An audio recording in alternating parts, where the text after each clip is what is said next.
दोस्तों, क्या आप जानते हैं कि मोबाइल फोन्स की दुनिया में तहलका मचाने वाली कंपनी वन प्लस आखिर क्यों अपने कस्टमर्स खोती जा रही है। जहां ये इनोवेटिव कंपनी अपने मोबाइल फोन्स के स्लिम डिजाइन और यूजर इंटरफेस के चलते एप्पल जैसी कंपनी को टक्कर दे रही थी, वहीं आज इसके प्रीमियम मोबाइल फोन को लेने वाले बहुत ही कम लोग बचे हैं। ऐसा क्यों? चलिए वीडियो में सब कुछ डिटेल में बताता हूँ। दोस्तों, वन प्लस के सफर की शुरुआत हुई थी दिसंबर 2013 से।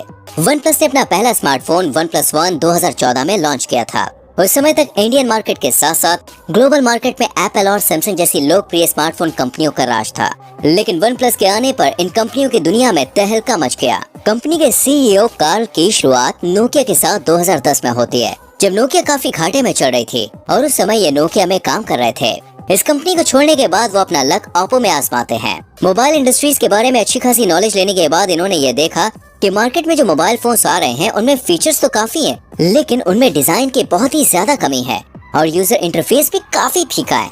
यूजर इंटरफेस के मामले में जो इकलौता मोबाइल था दोस्तों, वो एप्पल का था, जिसको देखकर उन्होंने ये फर्क देखा कि एप्पल बहुत ज्यादा फीचर्स तो नहीं देता, लेकिन अपने शानदार डिजाइन और यूजर इंटरफेस के चलते आज मोबाइल के मार्केट में अपनी धाक जमाए बैठा है। इन्हीं कुछ गैप्स के चलते इन्हें मार्केट में एक बहुत बड़ी अपॉर्चुनिटी दिखाई दी कि अगर वो एक mid range mobile phones market में उतारें जो कि प्रीमियम सेगमेंट का हो और जिसमें अच्छे एंड्रॉइड फीचर्स के साथ साथ अच्छा डिजाइन और यूजर इंटरफेस भी हो और जिसे ये एप्पल से कम दामों में लॉन्च करे, तो मार्केट में एक बहुत ही बड़ा रेवोल्यूशन आ सकता है। जिसके बाद दोस्तों कुछ ऐसा ही हुआ। अपने इन आइडियाज के चलते वो अपनी इस कंपनी वन प्लस की शुरुआत कुल 5 टीम मेंबर्स के साथ करते हैं, जिसमें ओप्पो इलेक्ट्रॉनिक्स के साथ काम करने वाले पीट लॉ भी थे।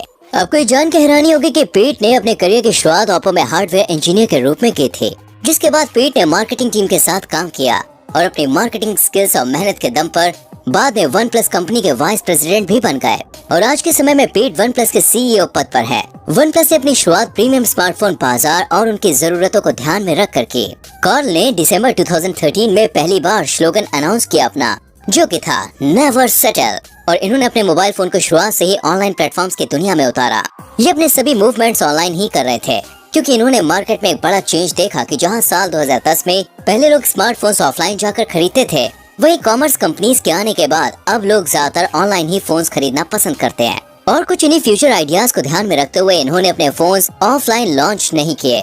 कई सालों तक इस कंपनी ने अपने स्मार्टफोन को ऑनलाइन तक ही सीमित रखा था। इन्होंने अपना सबसे पहला स्मार्टफोन दोस्तों वन प्लस वन 2014 में लॉन्च किया, जिसके इन्होंने सिर्फ 1000 पीसी बनवाए थे, क्योंकि इन्हें इस बात का डर था कि अगर इनका मोबाइल फोन पिटा तो इनको एक बड़ा लॉस झेलना पड़ सकता है। लेकिन जब वन प्लस वन लॉन्च होता है तो मार्केट में ये एक अलग ही भूचाल लेके आता है और लाखों लोग इस फोन के दीवाने हो जाते हैं। वन प्लस वन के लॉन्च से पहले इसे 21,999 का प्राइस टैग दिया जाता है, लेकिन लोग इस फोन के इतने दीवाने हुए कि बाद में ये 30 से 40 हजार तक में सेल हुआ। एक तरफ लॉन्चिंग से पहले वन प्लस के ओनर सोच रहे थे कि इनके सिर्फ 10,000 फोन ही बिकेंगे, दूसरी तरफ उसी साल के आखिर तक इनके 14 लाख वन प्लस यूजर्स बन गए। अगर बात करें दोस्तों इनके मैक्सिमम सेलिंग कंट्रीज की, तो वो चाइना, जापान और कोरिया थे, लेकिन अपने शुरुआती दिनों में यह भारत में कोई ज्यादा सेल नहीं कर पाए थे और ज्यादा फायदा नहीं उठा पाए थे। आपको बता दें, उस समय ये कंपनी भारत में सिर्फ 7% की ही सेल जनरेट कर पाई थी।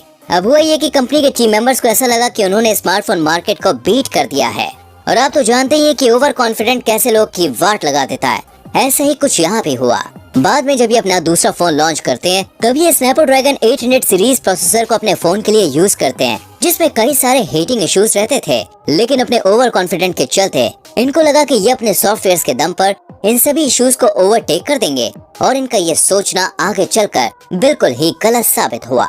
मार्केट में जब ये लॉन्च होता है तो इनकी बड़ी स्क्रीन और फिंगरप्रिंट सेंसर इसकी खूबियों में देखने को मिलता है, लेकिन इसके लॉन्च के साथ ही इसमें हैंगिंग इश्यूज और हीटिंग के इश्यूज भी देखने को मिलने लगे। शायद आपको ये जान के हैरानी होगी कि इस फोन को लगभग 20,000 लोगों ने प्री बुक किया था, लेकिन जब ये फोन दोस्तों उनके हाथों में पहुंचा तो उनका इस फोन के साथ कुछ एक्सपीरियंस अच्छा नहीं रहा। इसकी मेजर प्रॉब्लम इसके प्रोसेसर से थी, जिसकी वजह से ओवर हीटिंग की प्रॉब्लम वन प्लस यूजर्स को फेस करनी पड़ रही थी।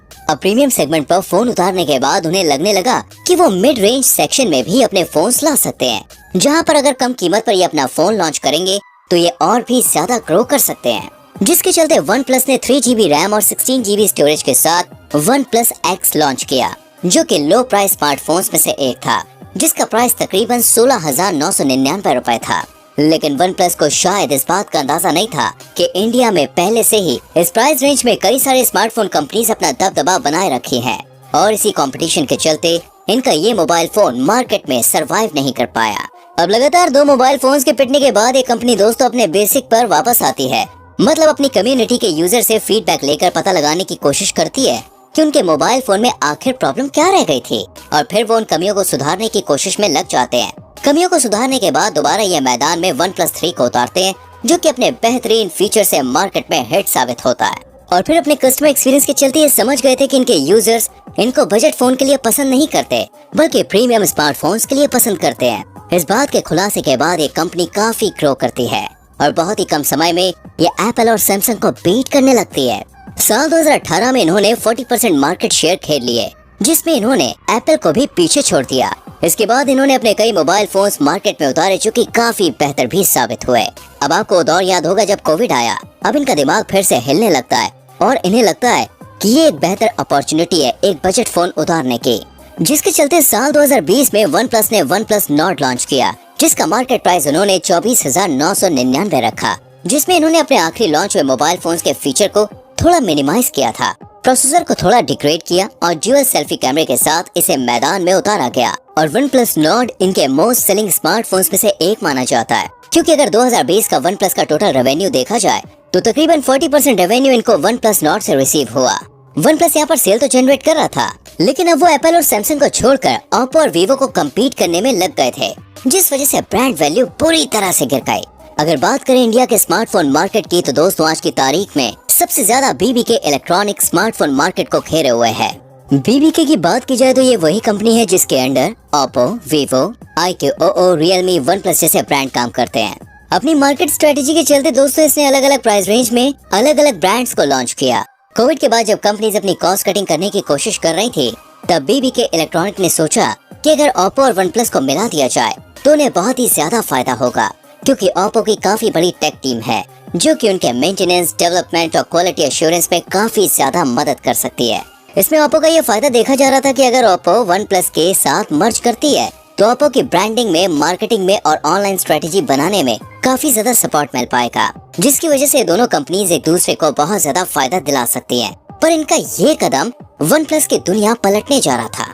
अब BBK इलेक्ट्रॉनिक्स ने इन दोनों को मर्ज किया, तो इसमें सबसे पहला काम Oppo के कलर ऑपरेटिंग सिस्टम को OnePlus के ऑक्सीजन ऑपरेटिंग सिस्टम के साथ मर्ज करने की कोशिश की गई। इन ऑपरेटिंग सिस्टम को मर्ज करने का सबसे बड़ा फायदा ये था कि अगर दोनों में से कोई भी कंपनी कोई बड़ा इनोवेशन करती है तो वो उसे इजिली एक दूसरे के मोबाइल फोन्स में यूज कर सकते हैं। लेकिन जैसे ये सोच कर चल रहे थे वैसा बिल्कुल भी नहीं हुआ, क्योंकि OnePlus की एक कम्युनिटी है जो कि उसे उसके इनोवेशंस की वजह से ही पसंद किया करती है। लेकिन फिर इनकी कम्युनिटी ने एक्सपीरियंस किया कि OnePlus अब धीरे धीरे Oppo जैसा होता जा रहा है। 2017 में जहां ये एप्पल और सैमसंग को पीछे छोड़ रहे थे, उसने आज अपना लेवल इतना गिरा लिया कि वो आज पूरी तरह से Oppo को कॉपी कर रहा है। जो भी आपकी राय हो हमें कमेंट सेक्शन में जरूर बताना। वीडियो को लाइक और शेयर करना। हमारी आने वाली वीडियोस को देखने के लिए चैनल को सब्सक्राइब करके बेल आइकन प्रेस करें, जिससे आने वाली वीडियोस आपसे मिस ना हो। मिलते हैं अगली वीडियो में। अपना ख्याल रखें। Bye bye, take care.